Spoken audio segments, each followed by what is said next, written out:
खूब ज़्यादा गिर करके, खूब ज़्यादा पीछे लग करके भी किसी को बताने की आवश्यकता नहीं है। जिसको आवश्यक है वो जुड़ जाएगा। ये पीएचडी का ज्ञान है। आप अगर प्राइमरी या मिडिल के बच्चे को दे भी देंगे, उसको पीएचडी की क्लास में बिठा भी देंगे, तो भाग के फिर प्राइमरी में चला जाएगा, क्योंकि वो प्राइमरी का बच्चा है। जो इसके लिए सुपात्र है, जो यहाँ तक पहुँचा हुआ है, वही यहाँ पे स्थिर रह सकेगा, दूसरा नहीं। और जो पीएचडी का है, जो पहुँचा हुआ है, उसे आप भगा भी दोगे तो जाएगा नहीं। इसलिए जो आने वाले हैं वो निश्चित आएंगे, जो रहने वाले हैं वो निश्चित रहेंगे। ये आपका कार्य क्षेत्र ही नहीं है। जंगलों में जब मैं घूमता था तो एक गांव में शिविर करने के बाद में जीवन में उस गांव में दोबारा कभी गया ही नहीं। वहाँ कितना ध्यान कर रहे हैं, कितना मेडिटेशंस कर रहे हैं, मुझे कुछ पता नहीं चलता था। लेकिन कभी मैं सड़क से गुजरता रहता था और ऊपर पहाड़ के ऊपर एक आधी बहन पूरा जमीन से झुक के चलना चालू कर देती थी, तो मैं नीचे से पहचान जाता था ये मेरी शिष्या है। वो जंगली लोग, हम उन्हें जंगली बोलते हैं, लेकिन उन्होंने अपने एक नियम बना के रखे, वो गुरु के सामने कभी खड़े नहीं होते। जब मैं सड़क से गुजर रहा हूँ लेकिन उसका भाव है, वो ऊपर से झुक के चलना चालू कर देती थी। यही जब तक दिखते रहूँगा कभी खड़ी नहीं होगी। उसका झुकना ही पहचान था कि वो मेरी शिष्या है, अन्यथा उस गांव में दोबारा कभी गया ही नहीं। बीज पीछे फेंकता चला गया, वो उगे हैं कि नहीं उगे पता नहीं। उगे तो भी ठीक है, नहीं उगे तो भी ठीक है, ये मेरा क्षेत्र ही नहीं है। इसीलिए गीता को अपने जीवन में उतार। कर्म किए जा, फल की इच्छा मत कर।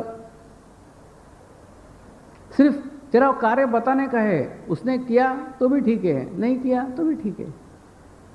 अपेक्षा रह के मत करे। अपेक्षा रख के अगर मैं कार्य करने लग जाऊं तो ये कार्य बंदी हो जाएगा। जहां 1500 लोगों पर 8-8 दिन शारीरिक यातनाएं, शारीरिक पीड़ाएं सहन करके उन्हें जन्म दिया, वहां 15 लोग भी ध्यान नहीं कर रहे हैं। नमस्कार।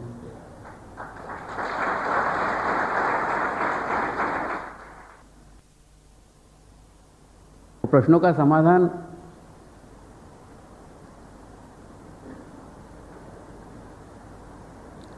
करना चाहता हूं।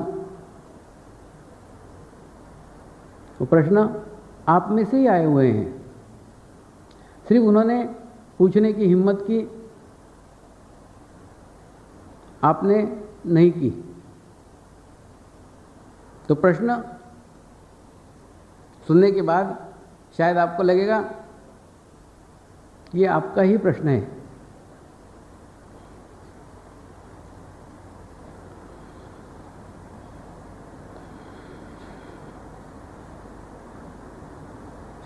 पहला प्रश्न है, स्वामी जी, हम अपनी ध्यान की स्थिति अच्छी करने के लिए निसर्ग से क्या मदद ले सकते हैं, क्या मार्गदर्शन ले सकते हैं?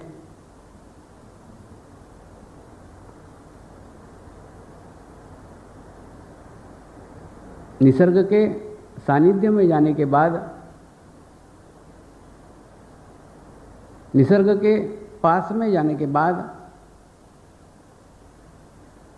आप परमात्मा के उस शक्ति के साथ जुड़ जाते हैं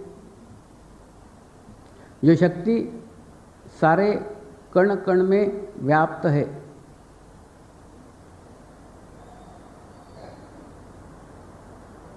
तो वहाँ जाने के बाद एक निर्विचारता की स्थिति आपको प्राप्त हो जाती है। आप वहाँ नदी को नमन कर सकते हैं, समुद्र को नमन कर सकते हैं, झाड़ों को नमन कर सकते हैं। जैसे ही आप नमन करेंगे, जैसे ही आप नमस्कार करेंगे, आप देखेंगे आपके दोष धीरे धीरे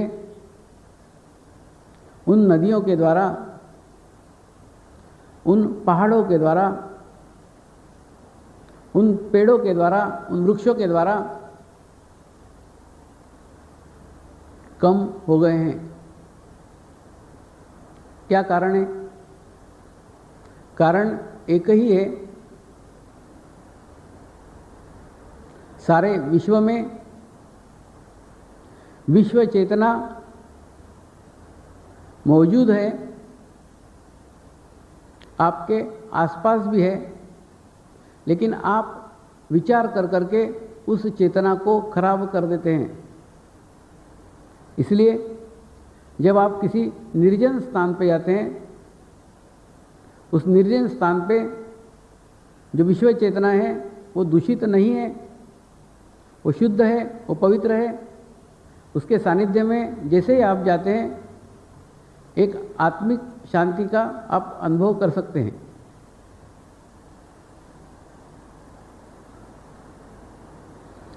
दूसरा प्रश्न है, स्वामी जी हम आपसे किस माध्यम से संपर्क कर सकते हैं? सबसे आसान माध्यम कौन सा है?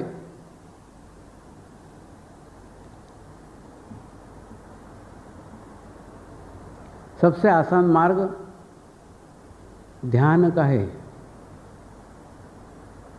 सबसे आसान मार्ग वो है जिस मार्ग में कोई माध्यम नहीं रहता, कोई भाषा नहीं रहती, शून्य रहता है, कुछ नहीं रहता है। एक लड़के को पिता को तब समझाना पड़ता है जब वो लड़का पिता की बात नहीं समझ रहा है। जो लड़का पिता की बात समझ रहा है, उसे समझाने की क्या आवश्यकता है? आज सुबह 5 बजे जब मैं ध्यान करने आया था, ध्यान में अगर आप मेरी सारी ऊर्जा को, आप मेरे सारे शक्ति को अगर बिना शब्द के ध्यान में ही ग्रहण कर लेते, प्रवचन देने की आवश्यकता ही नहीं थी। एक बहुत बड़ी ऊर्जा निर्माण करके मैं आपके लिए लाया था, एक बहुत बड़ी शक्ति निर्माण करके आपके लिए मैं लाया था। वो ध्यान में आप रिसीव नहीं कर पाए, आप ध्यान में वो ले नहीं पाए, तो मुझे तो देना ही थी। न देता तो मुझे तकलीफ होती। जिस प्रकार से अगर बच्चा माँ के स्तन का दूध नहीं पिए तो जो तकलीफ माँ को होती है, ठीक वही तकलीफ मुझे होती है। तो पिलाना तो मेरी आवश्यकता थी, आप पिए या नहीं पिए। तो जब आपने ध्यान के मार्ग से नहीं अपनाया, तो आपको प्रवचन के माध्यम से अपनाया, प्रवचन के माध्यम से दिया। प्रवचन देने की आवश्यकता ही नहीं थी, उस माध्यम की भी आवश्यकता नहीं थी। तो सबसे अच्छा माध्यम ध्यान मार्ग है। ध्यान के द्वारा आप मुझसे संपर्क स्थापित कर सकते हैं। दूसरा, अगर आपको और नीचे के लेवल पे आके बात करनी है तो आप मुझे पत्र लिख सकते हैं। आपके पूर्ण पत्र गोपनीय रहते हैं।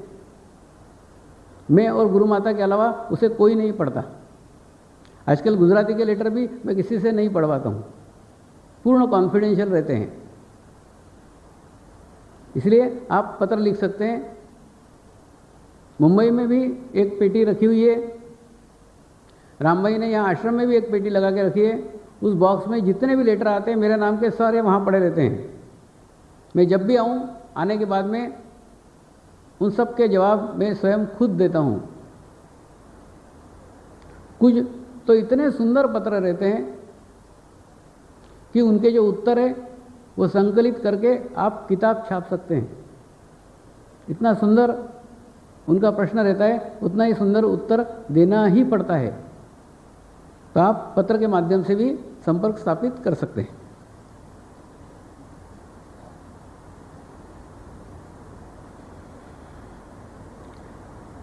स्वामी जी, मैं आपकी प्रचारक हूँ और लोग पूछते हैं, स्वामी जी मन एकाग्र करने के लिए स्वयं का फोटो ही रखने को क्यों कहते हैं,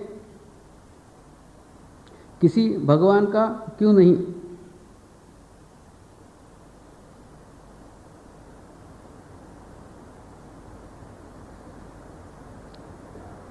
देखिए, जैसे एक पादान के ऊपर मैं खड़ा हूँ,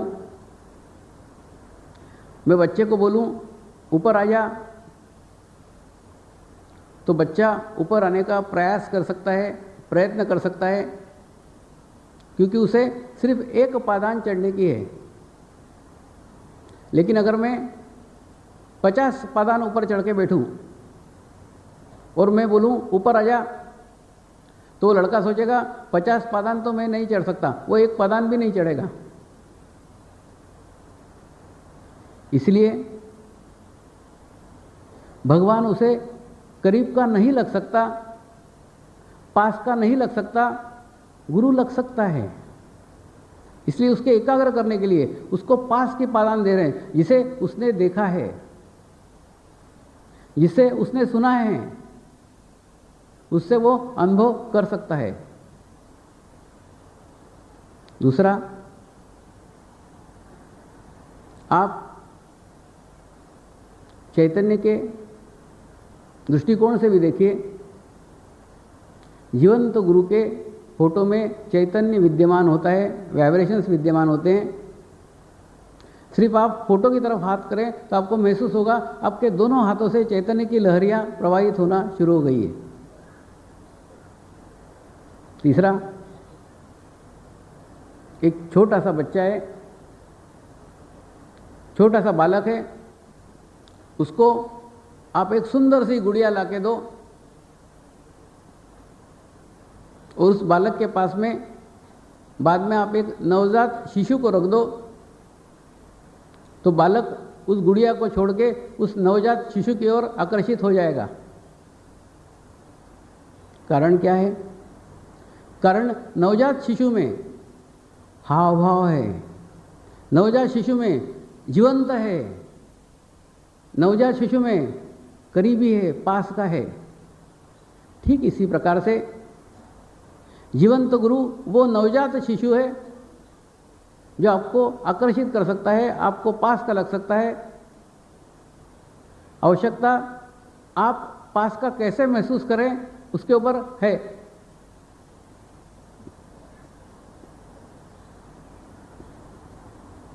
दूसरा, ये माध्यम तो सिर्फ माध्यम है। मैंने आपको सुबह ही बताया था, मैं तो एक बाबा गाड़ी हूँ, जैसे ही आप चलने लग जाए मैं खसक जाऊँगा। आपका और मेरा साथ सिर्फ कुछ समय का है। उस समय के बाद जब आप निराकार में चले जाएंगे, जब आप शून्य में चले जाएंगे, तो आपको मेरे माध्यम की आवश्यकता भी नहीं रहेगी। उस अवस्था तक पहुंचाने के लिए, जब तक आप आपके पैर के ऊपर चलते नहीं हैं, तब तक के लिए ही मेरा माध्यम है। आगे का रास्ता, आगे का फासला आपको ही तय करना है। गुरु मोक्ष का मार्ग बता सकता है, दे नहीं सकता, चलना आपको ही पड़ेगा।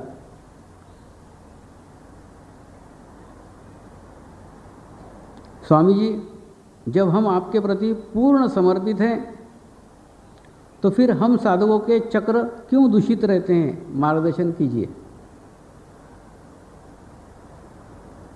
अभी मैंने बताया था वो दूषित इसलिए रहते हैं क्योंकि वो तुम्हारे हैं। तुम ही कह रहे हो मेरे चक्र क्यों दूषित रहते हैं, क्योंकि वो तेरे हैं। तू अपने चक्रों को भूल जा, अपने नाड़ियों को भूल जा। ध्यान परमात्मा की वो अवस्था है जिस अवस्था में ये भी होश नहीं रहता कि मेरी स्थिति क्या है। जब तक तुम्हारा चित्त तुम्हारे स्थिति की तरफ जा रहा है तब तक तेरी स्थिति अच्छी नहीं है।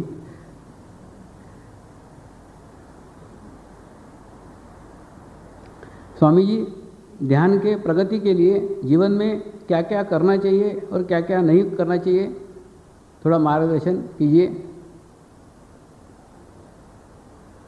इसके लिए कुछ अनुभव से कुछ टिप्स तैयार किए, वो आपको बताता हूँ, वो आप जीवन में अवलंब करके देखिए। पहले कि सुबह जल्दी उठिए और जल्दी उठ के नहा धो के ध्यान करिए, मेडिटेशंस कीजिए। सुबह बहुत कम लोग उठते हैं और कम लोग उठने के कारण वातावरण में विचार नहीं होते हैं, और जब विचार नहीं होते हैं या कम होते हैं तो ध्यान के लिए एक अच्छी अवस्था प्राप्त हो जाती है। सुबह का ध्यान सर्वश्रेष्ठ है, इसलिए सवेरे उठ कर के ध्यान कीजिए, तब वैचारिक प्रदूषण वातावरण में नहीं रहता है। दूसरा, ध्यान करते समय आपके बदन पे कोई रबर, कोई इलास्टिक नहीं होना चाहिए। स्पेशली चड्डियों में जो इलास्टिक होता है वो आपके आभा मंडल को, वो आपके ओरा को बांधता है। कोई गठान नहीं होनी चाहिए, कहीं गांठ नहीं होना चाहिए। ऐसे वस्त्र पहन के बैठे जो एकदम ढीले हो, आप आराम से ध्यान में बैठ सकें, तो आपको एक अच्छी अवस्था प्राप्त हो जाएगी। हम जब कड़क वस्त्र पहनते हैं तो वो स्थिति उसी प्रकार की है जैसे हम दरवाज़ा तो बंद करके बैठे हैं और किसी को बुला रहे हैं, आजा आजा, आएगा कहाँ से, दरवाज़ा तो बंद है। ठीक उसी प्रकार से आप वो शरीर को वातावरण भी दो। वो सब आपको इसलिए आवश्यक है कि वो सूक्ष्मता को आप पहचान सको, जान सको, वो संवेदनाओं को आप महसूस कर सको। शुरू में वो संवेदनाएं इतनी सूक्ष्म रहती है कि आपके इतने सारे बंधनों से आपको वो महसूस ही नहीं हो सकती।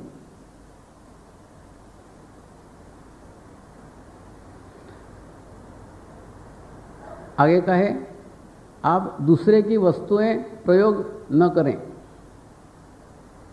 चाहे आपके भाई की हो, चाहे आपके बहन की हो। दूसरे की वस्तुएं प्रयोग मत करें। प्रत्येक के चक्र अलग हैं, प्रत्येक के वाइब्रेशंस अलग हैं, और ये प्रयोग करके देखना हो तो एक आधे हार्ट पेशेंट की चप्पल एक दिन पहन के देखो, नहीं प्रयोग करके देखो। एक हार्ट पेशेंट होगा, उसकी चप्पल लेना और एक दिन पहन के घूमना, फिर क्या विचार आते हैं, क्या महसूस होता है, करके देखो। जैसे जैसे शुद्धता के ओर बढ़ते जाओगे, ये सब बातों के मतलब आपको समझना शुरू हो जाएंगे। कई बार दूसरे के वस्त्र पहनने से भी वो प्रभाव आपके ऊपर आता है, आपको पता नहीं चलता लेकिन आता है। दूसरे के वस्त्र, दूसरे का चश्मा, दूसरे की घड़ी, दूसरे का कुछ भी आप इस्तेमाल मत करो। जितना आप अपने आप को शुद्ध रखेंगे, पवित्र रखेंगे, उतना ही ध्यान मार्ग में ये सब कुछ आपके लिए सहायक होगा। दूसरा, अपने पैर के तलवे हमेशा स्वच्छ रखिए, साफ रखिए। पैर के तलवे शरीर का वह भाग है जो पृथ्वी के अत्यधिक सानिध्य में आता है, अत्यधिक संपर्क में आता है। वो जितना नरम होगा, जितना मुलायम होगा, जितना अच्छा होगा, उतना ही संवेदनशील होगा, और जितना संवेदनशील होगा उतना ही आपके कैचेस, आपके दोष वो पृथ्वी में पहुंचा सकता है। इसलिए हम शरीर की तरफ पूर्ण ध्यान देते हैं, अपने पैरों के तलवों की तरफ बिल्कुल ध्यान नहीं देते। तो आप उधर ध्यान दीजिए, तो वो आपके लिए एक रास्ता बनाएंगे, एक मार्ग बनाएंगे कि वो आपको शुद्ध व पवित्र रख सके। दूसरा, जीवन में संतोष का भाव रखिए, क्योंकि कभी कभी आप एक आधे वस्तु की कामना करते हैं और वो कामना करने में इतना समय व्यतीत हो जाता है कि बाद में कामना करना ही स्वभाव बन जाता है। वो वस्तु तो प्राप्त हो जाती है, लेकिन आपके स्वभाव में कामना आ जाती है। फिर वो पूर्ण होने के बाद में आप दूसरी कामना करने लग जाते हैं, और वो पूर्ण होने के बाद में तीसरी कामना करना शुरू हो जाते हैं। आपका स्वभाव बन जाता है कामना करना। इसलिए मिला तो भी ठीक है, नहीं मिला तो भी ठीक है, आप कोई इच्छा मत करो, ये चीज़ मिलना ही चाहिए। जिस प्रकार से कुछ लोगों की आदत रहती है चिंता करना, उनके घर में कोई समस्या नहीं है, घर में कोई प्रॉब्लम नहीं है, फिर तेरे चेहरे पे 12 क्यों बजे हुए हैं?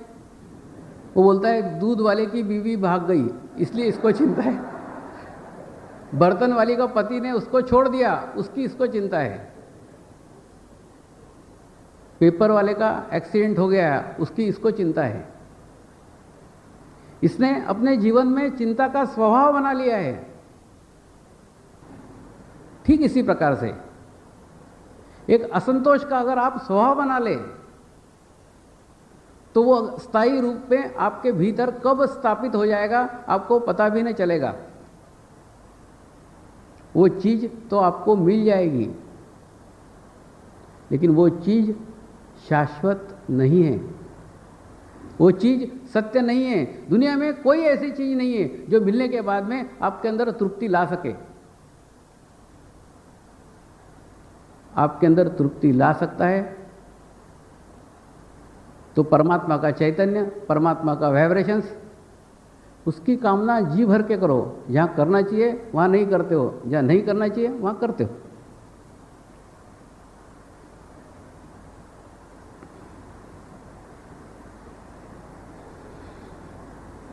दूसरा, रोज अपने शत्रु के उन्नति के लिए प्रार्थना करो, अपने शत्रु के प्रोग्रेस के लिए प्रार्थना करो। आप देखो आपका स्थिति बराबर सुधर जाएगा, क्योंकि जब आप कुछ दिन अपने शत्रु के अच्छे की कामना करोगे तो कामना का नाटक करते करते एक दिन साक्षात कामना हो जाएगी, और आपके आज्ञा चक्र से वो कब निकल जाएगा आपको पता भी नहीं चलेगा। प्रयोग करके देखो, ये सब प्रयोग करे हुए हैं, सारे अनुभव हैं मेरे पास, आप अनुभव लेके देखो। दूसरा, ज़्यादा रात को जगने की आवश्यकता नहीं है। कुछ लोगों को नींद नहीं आती, फिर नींद नहीं आती इसलिए वो नींद लाने का प्रयत्न करते हैं, और प्रयत्न करते हैं, प्रयत्न एक क्रिया है। जब आप कोई क्रिया कर रहे हो तो नींद कैसे आ सकती है? तो इसलिए आप प्रयत्न करना छोड़ दो, सिर्फ मुझे रात को प्रार्थना करो, प्रेयर करो, स्वामी जी मुझे नींद नहीं आ रही, कृपया नींद लाने की कृपा करें। आप 3 बार प्रार्थना करके देखो, चौथे में आप बोलने की स्थिति में नहीं रहोगे।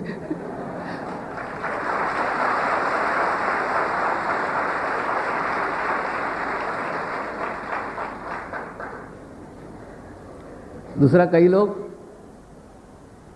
ध्यान करने के लिए शांत स्थान ढूंढते हैं, शांत जगह ढूंढते हैं।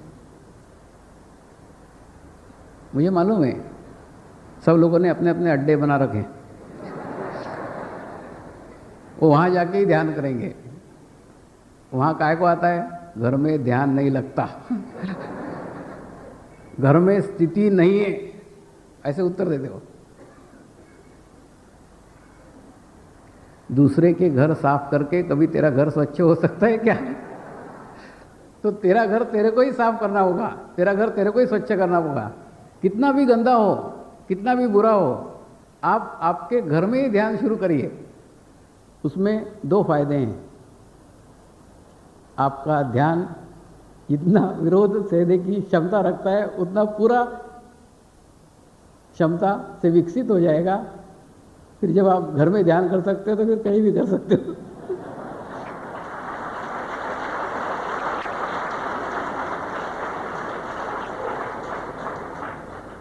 दूसरा ये फायदा होगा, ध्यान करने के बाद जो आपके अंदर से ऊर्जा निकलेगी